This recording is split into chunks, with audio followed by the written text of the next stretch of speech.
Guys ఈరోజు topic ఏంటంటే 1.7 20 మినిట్స్లో వాకింగ్ అనేది చేశాను. హాయ్ గైస్, ఇది 20 డేస్ రన్నింగ్ ఛాలెంజ్లో డే 8.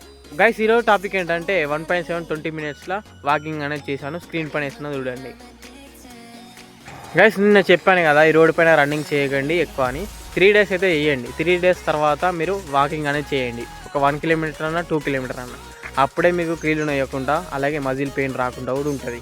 అలాగే మీరు మట్టి రోడ్ పైన ఉరికితే ఇట్లా మీరు ఉరకండి, అది తప్పు లేదు. ఓకేనా, నిన్న చెప్పాను ఆల్రెడీ. మీరు జస్ట్ చేయండి, చేస్తే మీకు ఇంప్రూవ్ అవుతారు, మంచిగా మీరు గోల్ అనేది రీచ్ అవుతారు. ఓకేనా, మర్చిపోకండి. మళ్ళీ స్కిప్ అయితే వేయకండి రన్నింగ్ కానీ వాకింగ్ కానీ. రన్నింగ్ చేయకపోయినా వాకింగ్ అనేది చేయండి. ఓకేనా, మీ బాడీ రిజల్ట్ అంటే మంచిగా మజిల్స్ అనేవి గ్రో అవుతాయి. అర్థమైందా? మీరు జస్ట్ వేయండి ఏమన్నోటి. ఇప్పుడు 3 డేస్ రన్నింగ్ అనేది చేశారు, దాని తర్వాత మీరు వాకింగ్ అనేది చేయండి ఒక 1 కిలోమీటర్ చాలు. నేనంతే చేస్తా, చేయండి. చేసినాక మీకు రిజల్ట్ అనేది మీకే ఏర్పడుతుంది. ఓకేనా, మీరు కింద కామెంట్ చేయండి డే 8 అని. ఓకే, మరి రేపటి వీడియోలో కలుసుకున్నాం. బాయ్.